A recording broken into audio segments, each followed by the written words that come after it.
आप में से बहुत सारे स्टूडेंट्स मैसेजेस कर रहे होते हैं, ख़ासतौर पर 11th और 12th के, भाई अभी हमने कुछ भी नहीं पढ़ा है।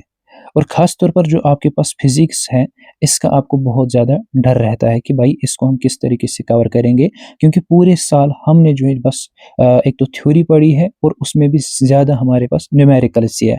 अब हमें अभी समझ नहीं आता है, हम किस चैप्टर को पढ़ेंगे ताकि हमें जो है कम न्यूमेरिकल्स करने पड़ेंगे और थ्योरी पे थोड़ा बहुत ज़्यादा फ़ोकस रहेगा, ताकि हम जो है ईज़िली अच्छे से मार्क्स करेंगे और न्यूमेरिकल्स की परेशानी हमें नहीं हो जाएगी। क्या ऐसा कोई सुविधा है? तो मैं आपको सिंपली बताऊँगा, मैं आज आपके लिए कुछ ऐसे इंपॉर्टेंट चैप्टर्स लेके आया हूँ, जो चैप्टर्स आपको जो है बहुत हेल्प करेंगे आपका टारगेट स्कोर हिट करने में, क्योंकि ये ऐसा चैप्टर है जिनकी वेटेज जो है सबसे ज़्यादा है। I mean to say that जिनके आपके मार्क्स सबसे ज़्यादा और ऊपर से मैंने ये वो चैप्टर्स चूज़ किए हैं जिनमें न्यूमेरिकल्स आने की बहुत प्रोबेबिलिटी कम है।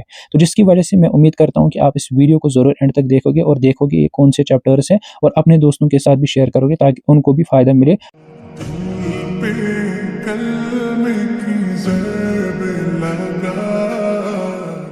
अस्सलामुअलैकुम। अगर मैं बात करूँगा सबसे पहले 11th की, देखो टेंशन लेने की ज़रूरत नहीं है, आप अभी जो स्क्रीनशॉट्स लेने बैठ जाओगे, आप स्क्रीनशॉट वगैरह लेने की ज़रूरत नहीं है, क्योंकि आप मेरा व्हाट्सएप ग्रुप जॉइन कर लीजिए। वहाँ पे आपको मैं इनका जो है पीडीएफ भी सेंड करूँगा और फोटोज़ भी सेंड करूँगा अच्छे से।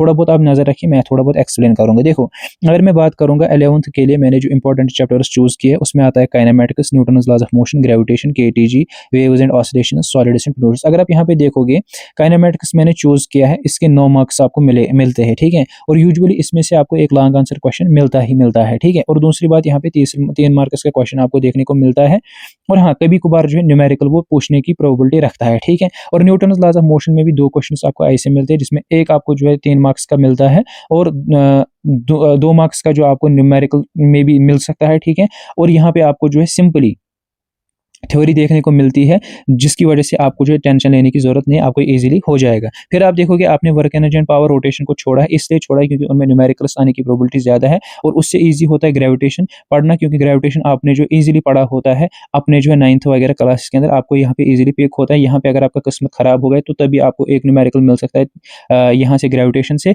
बाकी जो है यहाँ से कोई न्यूमेरिकल आने की प्रोबेबिलिटी नहीं है। देखो केटीजी, अब आप बोलोगे ये कौन सा चैप्टर है, जो थर्मोडायनामिक्स का दूसरा पार्ट है केटीजी, उसके 6 मार्क्स आपके एग्जामिनेशन के अंदर देके और इस पे किसी को नज़र नहीं जाता है और ये सारा का सारा थ्योरेटिकल चैप्टर है। तो अगर आप यहीं पे गिन लोगे अपने मार्क्स, ठीक है, यहाँ तक ही आपके जो है पासिंग मार्क्स आ जाते हैं, ठीक है? और उसके बाद अगर वेव्स एंड ऑसिलेशंस देखोगे, इसमें भी लॉन्ग आंसर क्वेश्चन हर हमेशा आता है, तो जिसकी वजह से आप ये चैप्टर कर लेना। और सॉलिड्स, फ्लूइड्स एंड मैटर की अगर मैं बात करूँगा, यहाँ पे आप जो अपने दिफा के लिए इस चैप्टर को रख सकते हो, क्योंकि इसमें जो है कभी-कभार न्यूमेरिकल आने की प्रोबेबिलिटी होती है, बाकी इसमें जो है लॉन्ग आंसर क्वेश्चन इसी देखने को मिलते हैं। तो इस हिसाब से अगर आप ये चैप्टर्स करोगे, देखो कितने चैप्टर्स आपको, उनमें से इतने ही अगर आप चैप्टर्स करोगे तो 47 मार्क्स आपको मिल जाएँगे। और इनमें अगर आप देखोगे ज़्यादा से ज़्यादा न्यूमेरिकल जो है 5-7 मार्क्स के आ सकते हैं, अगर आपको वो नहीं भी आएँगे, ठीक है? अगर आ जाएँगे तो ठीक है, क्योंकि वो फार्मूला बेस्ड ही होते हैं, जो आप फार्मूला लर्न करोगे वही आप कह सकते हो न्यूमेरिकल भी आपको देंगे, ठीक है? तो लेकिन यहाँ पे आपको एक एज ये है कि अगर आप 47 मार्क्स को इंटू करोगे कितने 1 पॉइंट आप कह सकते हो 18 से, आप खुद ही देख लो वो मार्क्स कितने हो गए। और यानी कि आई कैन एज्यूम दैट कि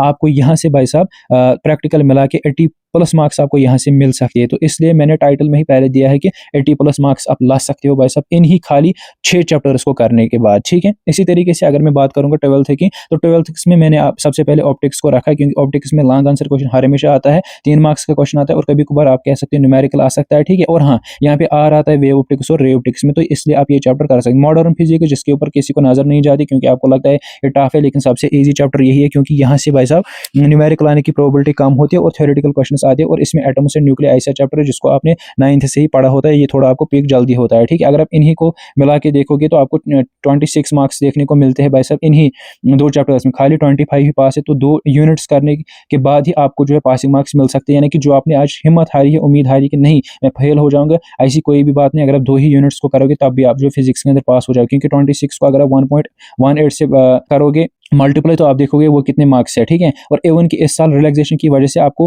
25 भी मार्क्स पास नहीं, आपको 22 मार्क्स ही पास है, ठीक है? तो 2 ही चैप्टर्स आपको 26 देते हैं, यानी कि पासिंग मार्क्स से भी ज्यादा, ठीक है? और उसके बाद आप इलेक्ट्रोस्टैटिक्स को करो, क्योंकि 12th में आपको पहले जोश होता है, तो इलेक्ट्रोस्टैटिक्स को आपने किया होता है, तो इसलिए 9 मार्क्स आप जो है आराम से यहाँ से उठा सकते हो। उसके बाद करंट इलेक्ट्रिसिटी में मैंने आर दिया, सेमीकंडक्टर इसलिए क्योंकि करंट इलेक्ट्रिसिटी में जो है न्यूमेरिकल आने की प्रोबेबिलिटी होती है, तो इसलिए आप सेमीकंडक्टर कर सकते हो करंट इलेक्ट्रिसिटी से। या किसी को अगर करंट इलेक्ट्रिसिटी स्ट्रांग है तो वो करंट इलेक्ट्रिसिटी को कर सकता है। और AMW अपने दिफा के लिए आप कर सकते हो, ऑप्शनल मैंने रखा है, क्योंकि यहाँ तक कि अगर आप देखोगे आपको जो है 42 मार्क्स मिलते हैं, और 42 को अगर आप 1.18 से मल्टीप्लाई करोगे, आप देखो कितने मार्क्स आपको मिलते हैं। तो यानी कि 80 प्लस मार्क्स आपको यहाँ पे भी इन्हीं कुछ ही चैप्टर से आपको देखने को मिलते हैं। और हाँ, यहाँ पे भी करना क्या है, इन चैप्टर्स के सबसे पहले आपको इंपॉर्टेंट क्वेश्चंस लर्न करने, और वो इंपॉर्टेंट क्वेश्चंस भाई साहब यूं ही नहीं पढ़ने, उनको डीपली अंडरस्टैंड करने, डीपली समझना है, ऊपर ऊपर से ही नहीं पढ़ना है। तो तब जाके आपको जो है इंशाल्लाह ताला 80 प्लस मार्क्स जो है फिजिक्स के अंदर बोथ क्लास के लिए for 11th and 12th। I hope आपको ये वीडियो जो है बहुत ही पसंद आया होगा, और ये स्ट्रैटेजी भी आपको बहुत ज़्यादा पसंद आई होगी, क्योंकि 22